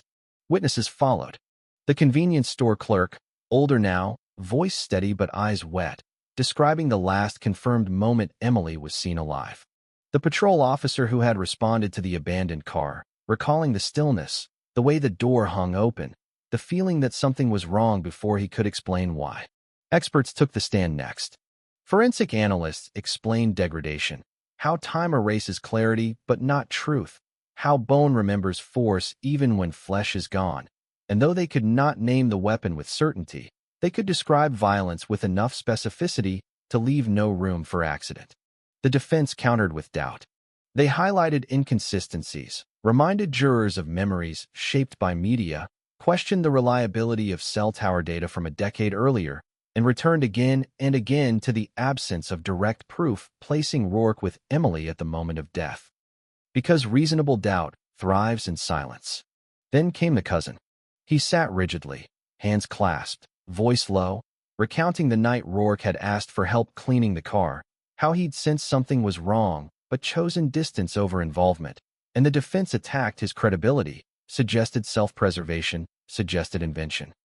And the cousin's discomfort was palpable, because guilt has many forms, and one of them is survival. Jurors watched closely. They saw a man who had lived with a secret for years, not a criminal secret, but a moral one, and that complexity lingered in the room long after he stepped down. The inmate informant testified next, carefully, cautiously, his incentives laid bare before he spoke a word, and when he described Rourke's sleep-talking, the murmured references to the cut, the defense objected, the judge overruled, and the words entered the record, fragile but persistent. Then the tool was introduced. Bagged, labeled, silent, an object without a story until someone gives it one, and prosecutors did not claim certainty. They claimed relevance, a tool found where Emily was found, linked by proximity and context, and jurors leaned forward, because proximity is something humans understand instinctively. The most devastating moment came quietly. A digital forensic expert described the recovery of deleted files, the painstaking process of reconstructing fragments, and then the unsent text message appeared on a screen, the words stark and unfinished, and the courtroom stilled, because language has power even when incomplete. And those words suggested a moment of realization, of consequence, of something having gone wrong beyond repair. The defense offered alternative interpretations. A different incident, a different regret, a coincidence amplified by confirmation bias. But doubt, once planted, must grow, and here, the doubt seemed to lean in one direction. Rourke did not testify. His absence was not evidence, the judge reminded the jury, but it was presence of another kind, a silence that filled the room, because everyone wanted to hear him explain, to deny, to contextualize, and he chose instead to let others speak for him. Closing arguments circled the same truth from different angles. The prosecution spoke of accumulation, of patterns, of how crimes rarely reveal themselves in isolation. The defense spoke of standards, of burden, of the danger of convicting a man on implication. When the jury retired, the room exhaled. Hours passed, then days.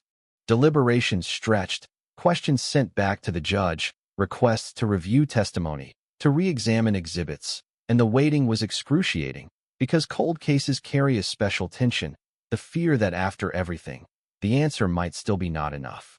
Outside the courthouse, cameras waited. Inside, Emily's family held hands. And when the jury finally returned, faces unreadable, the courtroom rose, because whatever the verdict, the story was about to change shape, and after 11 years of silence, the truth, or the absence of it, was ready to speak. The verdict did not arrive with drama, no gasp, no audible reaction, just a clerk reading words that landed like weight on the chest, guilty, and in that moment the courtroom split into two realities, one where justice had finally caught up to time, and another where doubt would never fully release its grip, because cold case verdicts do not end stories, they freeze them in a new shape. Emily Carter's family cried quietly, not with relief exactly, but with exhaustion, the kind that comes after carrying a question for more than a decade and finally setting it down, even if the answer is jagged, even if it hurts to touch, and behind them, members of the community sat stunned. Because the man they had passed in grocery store aisles, the man who had blended so carefully into the background, had been found capable of erasing a life. Daniel Rourke showed no visible reaction, no collapse, no outburst, just a slow blink, a tightening of the jaw, and the faintest exhale, as if he had known this outcome was coming and had spent years preparing for it. And that composure unsettled people more than anger ever could, because it suggested acceptance without acknowledgement. Sentencing was scheduled for a later date. Time, once again, inserted itself between cause and consequence, and in that space, the case continued to unravel, because verdicts close legal questions, not human ones, and investigators return to the evidence with fresh eyes, no longer bound by the burden of proving guilt, but by the need to understand. They re-examined the ravine, not as a crime scene now, but as a choice. Why here? Why this distance? Why this concealment? The answers pointed back to familiarity, to a place Rourke had known well, a place he had passed countless times without being noticed, and that familiarity reframed the crime not as impulsive chaos, but as controlled violence, a moment seized and then managed. Emily's final movements were reconstructed again, this time with the assumption of contact, and that assumption made the timeline breathe differently, suggesting a brief conversation, a pause, perhaps even a moment of trust, and that possibility haunted everyone involved, because it underscored how little time it can take for ordinary life to fracture. Media coverage intensified. Documentaries were announced. Podcasts dissected every detail. The phrase Ohio 2010 cold case became shorthand for patience and persistence, and yet, beneath the acclaim, questions lingered about the absence of a confession, about motive, about whether Rourke had acted alone, because the evidence suggested planning but not premeditation, intent but not design. Rourke's attorneys filed an appeal. They challenged evidentiary rulings, questioned the admission of the tool, the inmate testimony, the digital fragment, and for Emily's family, the appeal reopened a wound they thought had finally begun to close, because appeals do not argue innocence, they argue process. And process can erase outcomes without changing truth. While the legal system prepared to revisit itself, something unexpected happened. A letter arrived, handwritten, postmarked from the county jail, addressed not to the court, not to the media, but to a retired detective who had worked the case in 2010, a man who had carried the failure quietly for years, and the letter was brief, restrained, and carefully worded, but within it was a shift. Rourke did not confess. He did not apologize. He wrote instead about inevitability, about mistakes, about moments that cannot be undone, and he referenced the road again, described it with an intimacy that felt unsettling, the curve, the shoulder, the darkness, details that went beyond public knowledge. And while the letter avoided explicit admission, it closed distance in a way nothing else had. The detective read it twice, then a third time, And when he handed it over to prosecutors, he did so knowing it might never be used, but also knowing it mattered, because truth does not always arrive as a declaration. Sometimes it arrives as proximity, a person stepping just close enough to the edge to be seen clearly. Sentencing day came quietly. No cameras inside. Just a judge reading years into a number, decades measured in months. And when Rourke was finally led away, the room felt smaller, emptier, because punishment does not fill absence, it only acknowledges it. Emily Carter was finally laid to rest. A grave where there had been none. A place to stand. A place to speak. And as the town returned to its routines, the road remained, unchanged, still swallowing headlights at night, still ordinary. And for those who know the story, it will never be just a road again, because some places absorb what happens there, and they do not give it back, they only wait. Silent witnesses to the truth that eventually, always, finds its way to the surface. Even after the sentence was handed down and the courtroom emptied, the case refused to settle into history, because resolution on paper does not erase uncertainty in the mind, and for many, the Ohio 2010 cold case lingered like an afterimage, visible whenever attention drifted back to the road. The ravine, the small decisions that had led to irreversible outcomes. The appeal moved forward slowly, predictably, grinding through motions and briefs, arguments stripped of emotion and rebuilt as language about procedure and precedent. And for the first time since the verdict, Daniel Rourke spoke again, not to confess, not to explain, but to challenge. Asserting through counsel that the case against him was a construction of coincidence amplified by time, and that assertion found an audience among those who believe cold cases are uniquely vulnerable to narrative drift. Experts weighed in publicly. Some praised the investigation as a model of persistence.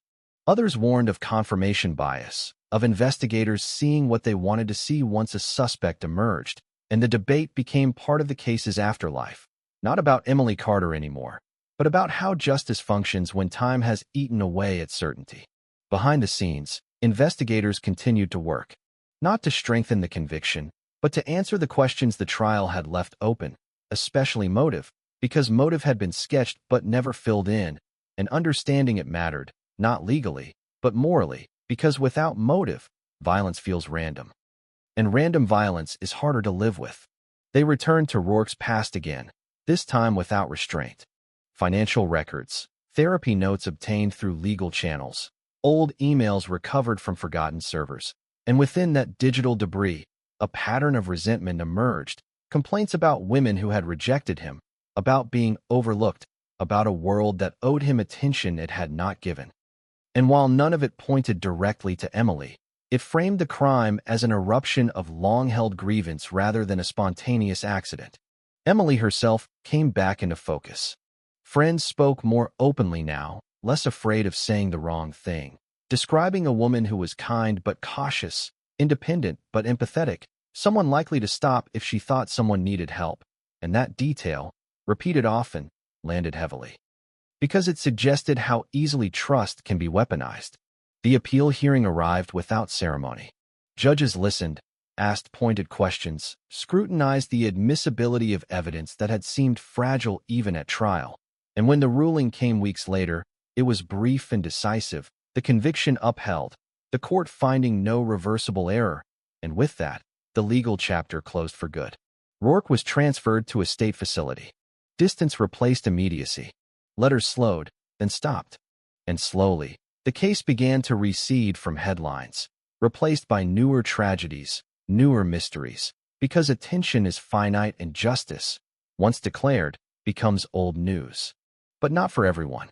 The detective who had received Rourke's letter kept it locked away, rereading it occasionally, convinced it contained more than it said, and years later, after retirement, he would admit to colleagues that he believed Rourke had intended to kill Emily, that the violence had not been accidental, that the road had not been chosen randomly, and those beliefs would never be tested in court, but they shaped how he lived with the case.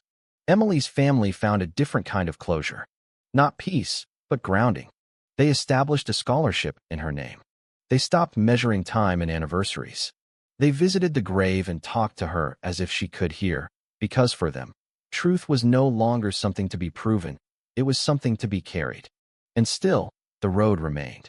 Drivers passed over it daily, unaware of the history beneath their tires, unaware that a routine traffic stop years later had exposed a suspect and unraveled a decade of silence, unaware that ordinary places can hold extraordinary violence without changing their appearance at all. That is the unsettling lesson of cold cases, that horror does not announce itself, that answers often arrive late and incomplete, and that even when a verdict is reached, something essential remains unanswered, hovering just beyond language. Because somewhere between the abandoned car and the ravine, between trust and fear, between chance and choice, lies the final truth of what happened to Emily Carter that night. And while the law may have spoken, the story itself refuses to fully conclude, lingering in the collective memory as a reminder that justice can be achieved without ever feeling whole, and that some questions, once asked, never truly let go. Years passed, quietly, the way they always do after a case leaves the spotlight, and with distance came reflection, not just on what had happened, but on how close the truth had come to remaining buried forever, because when investigators looked back honestly, they saw how easily the Ohio 2010 cold case could have ended differently, not with a verdict, but with a file sealed and shelved. The routine traffic stop that reopened everything became legend inside the department, retold to new recruits as a lesson in chance and attention, a reminder that breakthroughs rarely arrive with certainty, only with possibility, and that possibility is fragile. Dependent on someone noticing what others overlook, a broken taillight, a nervous voice, a name that rings faintly familiar. Without that stop, Daniel Rourke would have remained ordinary. No one would have returned to the transcripts. No one would have remapped the cell data. No one would have retested the blood. And Emily Carter would still be a photograph on a faded flyer, a question mark that time had learned to ignore. Cold case investigators understand this better than anyone, that justice is not inevitable. It is contingent, built from coincidence and persistence in equal measure, and Emily's case became an internal benchmark, cited whenever budgets were questioned, whenever someone asked why old files deserved new attention. But success carried consequences. Other families came forward, asking for their cases to be reopened, pointing to Ohio 2010 as proof that time did not have to be the final verdict, and departments strained under that hope. Because for every Emily Carter, there are dozens of cases where evidence is too thin, too compromised, too gone. The detectives who worked the case aged visibly. Some retired. Some transferred. One admitted privately that the case had changed how he drove at night, how he watched the shoulders of rural roads, how he imagined the lives unfolding in the cars that passed him. Because once you know how quickly normalcy can break, it never fully returns. Daniel Rourke faded into the system. Prison has a way of erasing identity, reducing people to numbers and routines, and reports from inside described him as compliant, quiet, unremarkable, still practicing the same invisibility that had served him for years, and yet, those who interacted with him sensed something unresolved. Not remorse exactly, but fixation, a mind still circling the same moment, replaying it without ever naming it. He never confessed.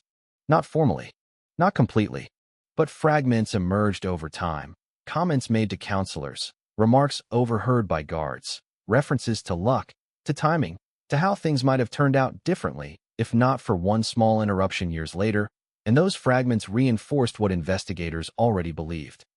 That guilt does not always announce itself with apology. Public interest ebbed, but the case lived on in training seminars, in academic papers about delayed justice, in podcasts dissecting evidentiary thresholds, and each retelling simplified something complex, turning years of uncertainty into a narrative arc, beginning, middle, end. And those simplifications bothered the people who had lived it, because they knew how many nights had ended without answers. Emily's absence remained present.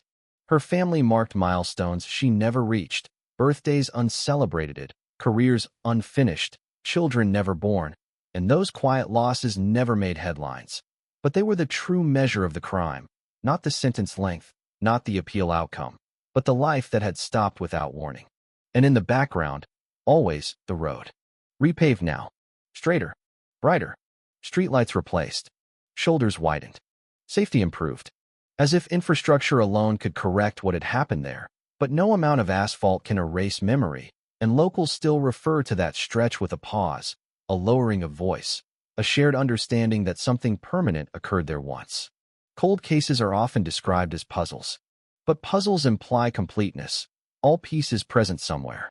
Emily Carter's case proved otherwise. Some pieces were gone forever. Others arrived too late to matter in court. And yet, the picture was clear enough to act, clear enough to convict, clear enough to say that what happened was not an accident of fate, but a consequence of human choice. As the years continued to layer over the case, it became less about Daniel Rourke and more about the thin line between disappearance and discovery, about how easily a crime can slip into history and how rarely it is pulled back out. And that understanding, unsettling as it is, lingered far longer than the headlines, because it suggested that somewhere, on some other road, in some other town, another story might still be waiting for its moment, dependent on nothing more than someone paying attention. Someone deciding that a routine stop, a forgotten file, a small irregularity, was worth a second look. In the years that followed the conviction, the official record settled into its final shape, transcripts archived, evidence cataloged, appeals denied in language so precise it left no room for emotion, and yet beneath that administrative calm, the case continued to ripple outward, touching people who had never met Emily Carter and never would. College classrooms dissected it line by line, professors pausing over the moment the DNA results came back, asking students to consider probability, contamination, reasonable doubt, and the uncomfortable truth that science does not speak for itself unless someone is willing to listen, and even then, it only speaks in margins and percentages, never absolutes. For young detectives, the case became a cautionary tale about assumptions, about how early narratives harden into blinders, how the first version of events can quietly dictate every decision that follows, and how difficult it is to admit that an investigation has taken a wrong turn. Especially when time, pride, and public expectation are already invested. One investigator, interviewed years later, admitted that the original team had wanted closure more than truth, not maliciously, not consciously, but instinctively, because unresolved cases feel like personal failures. And the temptation to accept the most convenient explanation grows stronger with every unanswered question. That admission never made the news. It lived only in an academic journal few people read. But it mattered, because it reframed the case not as a miracle of delayed justice, but as a reminder of how easily justice can be delayed by human nature itself. Emily's parents moved. Not far, but far enough.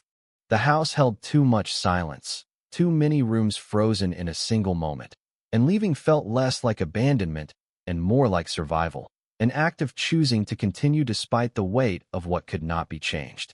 They donated Emily's belongings quietly. Books, clothes, a jacket she wore the night she disappeared. Each item passed on without ceremony, because ceremony would have required answers, and answers were something the case had never fully provided. They did not attend conferences. They declined most interviews. Grief, after all those years, had become private, something worn rather than displayed, and when asked whether the conviction brought peace, her mother answered only that it brought clarity, and that clarity was not the same thing. Meanwhile, Daniel Rourke's name stopped appearing in print. Media cycles moved on. New cases emerged. New villains replaced old ones. And he became what the system ultimately turns most people into, an entry in a database, updated only when necessary, existing without narrative, without context, stripped of the mythology that once surrounded him. But inside the prison, time behaved differently. Days repeated, weeks blurred, and according to those who observed him, Rourke aged unevenly, moments of sharp focus interrupted by long stretches of detachment, as though his mind refused to settle fully in the present, lingering instead in a version of the past where consequences had not yet arrived. He wrote letters. Most were never sent. Some were addressed to no one. Fragments of memory appeared in them, descriptions of roads, of headlights, of the way darkness feels heavier when it closes in suddenly. And though none of it amounted to confession, the pattern was unmistakable, a fixation circling the same origin point without ever touching it directly. Psychologists would later describe it as compartmentalization. Investigators used a simpler term: avoidance. The case also altered policy. Quietly, procedures were adjusted. Cold case units received modest funding increases. Evidence retention standards were revised, not because Emily Carter's case demanded it publicly, but because internally, departments recognized how close they had come to losing everything that ultimately mattered. Those changes carried no names, no plaques, no press releases, but they changed outcomes elsewhere, in cases no one would ever connect back to Ohio 2010, and that anonymity was, in its own way, the most honest legacy the case could leave behind. Because justice, when it works, rarely announces itself. It moves slowly, incrementally, almost invisibly. And as the world continued forward, as technology advanced and attention fractured, the lesson embedded in Emily's story remained unchanged: that truth does not surface on its own, that it requires patience, humility, and the willingness to return to what others have already decided is finished. The file may have been closed. The sentence may have been handed down. But the questions the case raised, about certainty, about memory, about the cost of waiting too long to look again, never fully resolved. They lingered, not as a mystery, but as a warning. Long after the courtroom emptied and the headlines stopped running, the case refused to fully recede into history, lingering instead in the quiet margins of ordinary life, surfacing unexpectedly in places where no one was looking for it: a late-night radio segment replaying archival audio, a true crime forum resurrecting old photos, a local reporter stumbling across the file while researching something else and feeling that familiar chill settle in. Because even with a verdict on record, even with a suspect exposed by a routine traffic stop, there remained a faint but persistent sense that the story had not finished speaking. The road where Emily Carter was last seen did not change. Asphalt patched, guardrail replaced. Trees grew taller, thicker, more indifferent. Drivers passed through without slowing, unaware that for years, that stretch of highway had been treated like a sentence cut short, a place where time had once stalled, waiting for an explanation that refused to arrive on schedule. Occasionally, someone would leave flowers there. No sign marked the spot. No official designation. Just a few wilted stems pressed into gravel, appearing and disappearing without comment, as if placed by people who understood that memory does not require permission. In the community, the case became shorthand. A reference. An unspoken warning. Parents mentioned it to teenagers learning to drive, not in detail, not with names, but with tone, with pauses that carried more weight than facts ever could. Be careful. Pay attention. Don't assume the road is empty just because it looks that way. And yet, over time, even those cautions softened. New generations arrived with no personal recollection of 2010, no visceral connection to the fear that once gripped the town, and Emily's name became something they recognized only vaguely, detached from emotion, a historical artifact rather than a living wound. That, too, was inevitable. Memory erodes. Urgency fades. And unresolved cases, even when technically resolved, lose their sharpest edges as distance accumulates. But some details resisted that erosion. The timing, the randomness, the fact that it took an accident, a broken taillight, a moment of bureaucratic routine, to reopen what had been sealed away for so long. Those elements continued to unsettle people who looked too closely, because they suggested something uncomfortable. That answers do not always come because someone was brilliant or relentless or morally certain. Sometimes they arrive because of chance, because of coincidence, because the right person happened to be stopped on the wrong night, years too late. And that implication lingered like static. It raised questions no verdict could silence. How many other cases were waiting on nothing more than an accident? How many truths were still buried, not by malice, but by timing? Those questions had no clean resolution. They did not fit into press releases or sentencing summaries. They existed only in reflection, in the uneasy awareness that justice, as a concept, is less a destination than a fragile process, dependent on people who are fallible, systems that are imperfect, and moments that may or may not ever align. For the detectives who remained, now older, closer to retirement than to their first day on the job, the case surfaced in quieter ways. A hesitation before closing a file. A second look at evidence already reviewed.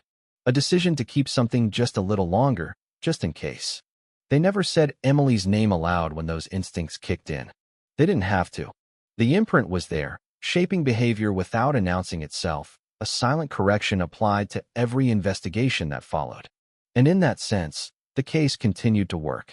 Not loudly, not publicly, but persistently. As for the story itself, it resisted finality. Even now, years later, there are those who debate it, who argue over interpretations, who question whether every answer has truly been found, and whether exposure is the same as understanding. Those debates may never end. They don't need to, because the power of the case was never rooted solely in who was arrested or how the evidence surfaced.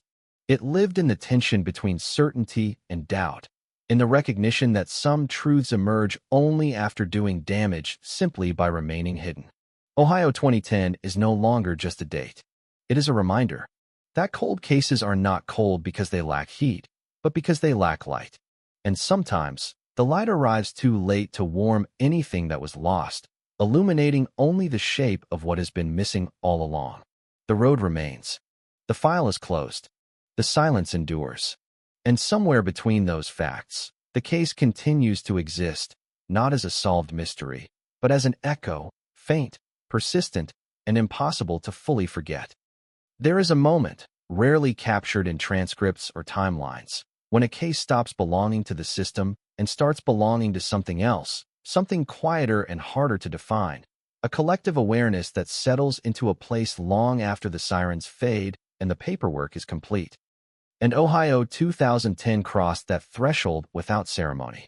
It happened gradually. A pause in conversation when the case was mentioned. A look exchanged between people who remembered where they were when the news first broke. A subtle tightening in the chest when headlights appeared too suddenly in a rearview mirror on an empty road. These were not symptoms of fear anymore. They were residues. Traces left behind by a story that had rewired instinct. Because even with a suspect exposed, even with a narrative that now appeared complete on paper, the emotional architecture of the case refused to align neatly with its official ending. There were gaps, not factual ones, human ones. The space between what happened and what could never be recovered. The years that did not rewind. The nights that remained unaccounted for, not in evidence logs, but in the private memories of those who waited. In interviews conducted much later, community members struggled to articulate why the case still mattered to them. They spoke in abstractions, about trust, about randomness, about how fragile normalcy feels once it has been interrupted in the most ordinary of settings, a drive home, a familiar route, a moment so routine it barely registers until it becomes the last known moment. That ordinariness was the true shock, not the crime itself, not the arrest, but the realization that nothing about that night had announced itself as dangerous. There was no warning, no signal, just a sequence of everyday decisions that, once aligned, became irreversible. And that understanding lingered, reshaping how people perceived safety, how they interpreted silence, how they measured risk in situations that previously felt automatic. The case also left behind an ethical unease, one that never made it into court records. The discomfort of knowing that resolution did not arrive because the system functioned flawlessly, but because chance intervened at the last possible moment. A traffic stop, a broken light, a routine question. Without those variables, the case might still be dormant, its answers sealed away indefinitely, and that reality unsettled those who believed justice should be inevitable rather than accidental. It forced an uncomfortable reckoning. That outcomes are often the product of timing rather than intention. That truth does not always rise to the surface. That some stories remain buried simply because nothing disrupts the pattern that keeps them hidden. For Emily Carter, that disruption came late.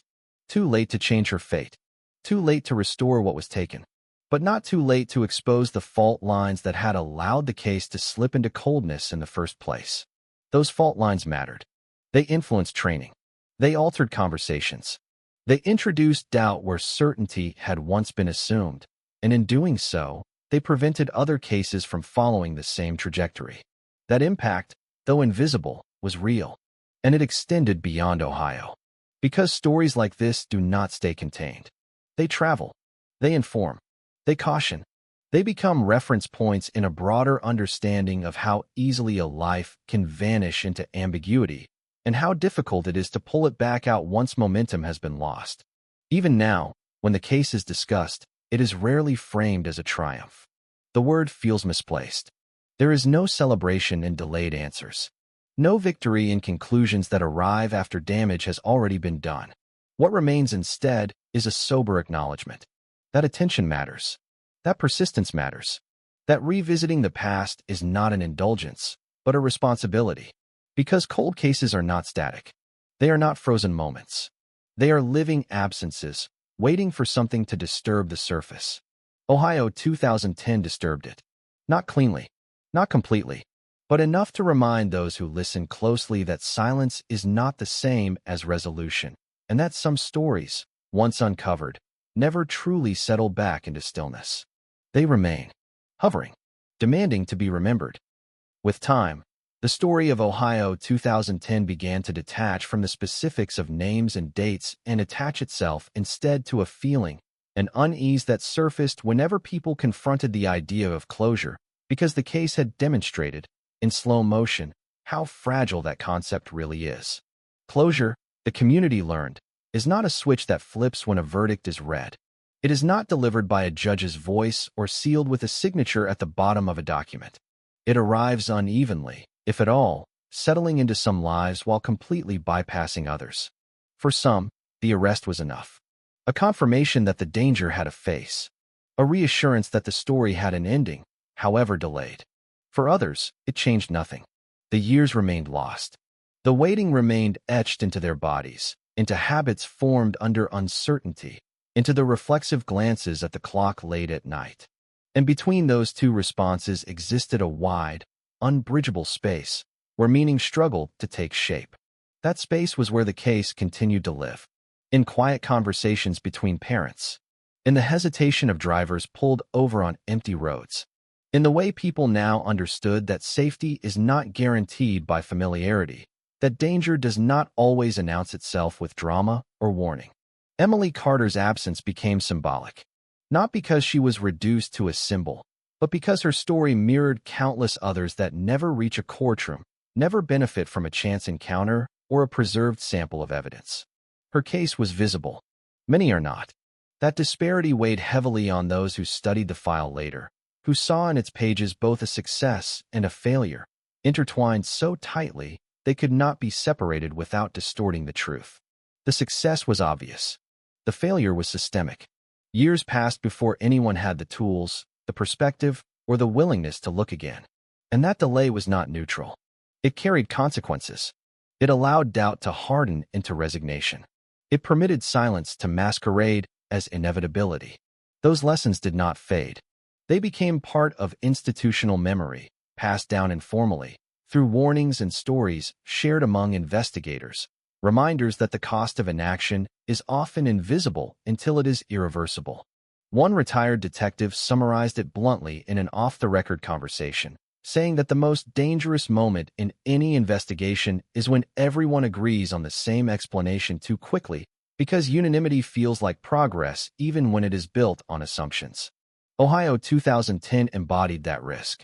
It showed how easily momentum can replace inquiry, how narratives can become substitutes for facts, and how difficult it is to dismantle a story once it has been collectively accepted.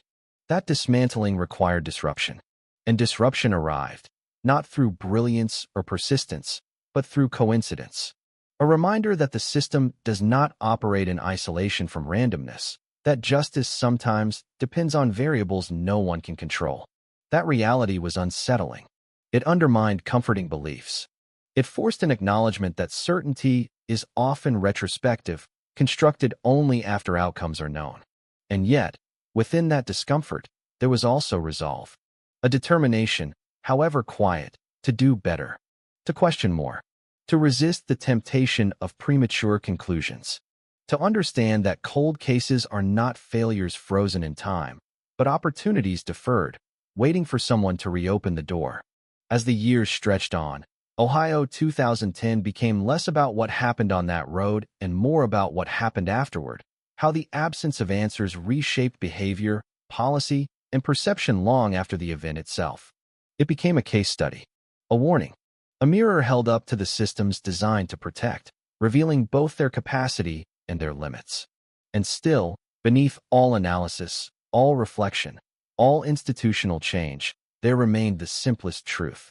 A young woman left one night and did not return. Everything that followed, the investigation, the delays, the chance breakthrough, the debates that never fully resolved, existed because of that single, irreversible fact. That was the gravity at the center of the story. Unmovable, unaltered by time. And as the case continued to echo through memory and practice, through cautionary tales and quiet reforms, it carried with it a final, unspoken reminder that every cold case begins as a moment no one recognizes as the last chance to get it right. In the end, what remained of Ohio 2010 was not a single image, not the flashing lights on the roadside or the grainy evidence photos revisited so many times they lost their edges, but a sustained tension that never fully released, a low hum beneath the surface of everything the case touched. It lingered in how stories were told afterward, more carefully, more slowly, with an awareness that certainty, once spoken aloud, has weight, and that weight can bend an investigation in directions that are difficult to reverse. Reporters who covered the case later admitted they had learned to distrust neat conclusions, to pause before declaring anything solved, because Ohio 2010 had exposed how fragile those declarations could be when built on incomplete understanding.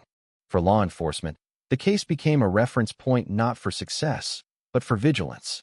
A reminder that progress does not always look dramatic, that sometimes it means resisting closure, keeping questions alive even when the pressure to move on becomes overwhelming. Files stayed open longer. Evidence stayed on shelves instead of in storage. And while none of those changes guaranteed better outcomes, they reflected a shift in mindset, an acknowledgement that time is not neutral in cases like this, that every delay compounds uncertainty rather than diminishing it. For the community, the impact was quieter but no less profound. Trust did not vanish, but it adjusted. People learned to live with the understanding that systems are composed of individuals, and individuals carry biases, fatigue, and blind spots. That realization did not inspire panic. It inspired caution, a more measured relationship with authority, a willingness to ask questions that previously would have felt unnecessary or disrespectful. And that, too, was a legacy of the case. Emily Carter's name appeared less frequently as the years went on, but it never disappeared entirely. It surfaced in footnotes, in lectures, in late-night conversations when the subject turned to unresolved loss and the strange way time can both heal and conceal. Her story was no longer front-page news, but it had become embedded in the collective memory, a reference point that required no explanation among those who remembered. There was no monument, no annual ceremony, no official acknowledgement beyond the case file itself. And perhaps that was fitting, because the case had never been about spectacle. It had been about absence, about the space left behind when someone vanishes and the world continues anyway. That space never closes completely. It reshapes itself around new routines, new narratives, but it remains, influencing decisions long after the event that created it has faded from immediate view. In the final analysis, Ohio 2010 resisted categorization. It was not simply a cold case reopened, nor a triumph of delayed justice, nor a failure redeemed by chance. It was all of those things at once. A reminder that truth does not always arrive when it is most needed, that answers can coexist with doubt, and that resolution is often partial, uneven, and deeply unsatisfying. And yet, within that discomfort, there was meaning. The case forced attention back to what is often overlooked, the cost of assumptions, the danger of narrative momentum, the necessity of humility in the face of incomplete information. Those lessons did not belong to one department or one town. They extended outward, shaping how other cases were approached, how other disappearances were interpreted, how silence itself was understood. Because silence, Ohio 2010 taught, is never empty. It is filled with what has not yet been asked, what has not yet been seen, what has been set aside too quickly in the interest of moving forward. As the years continue to pass, as the details blur and the names become harder to recall, that understanding remains. A quiet, persistent awareness that beneath every closed file there may still be unanswered questions, and beneath every routine moment, the potential for consequences no one anticipates. The road is still there. Cars still pass. Night still falls without warning. And somewhere in that ordinariness, the echo of Ohio 2010 endures, not demanding attention, not insisting on resolution, but existing as a reminder that some stories do not end when we say they do. They end only when we stop listening. And even then, they leave something behind.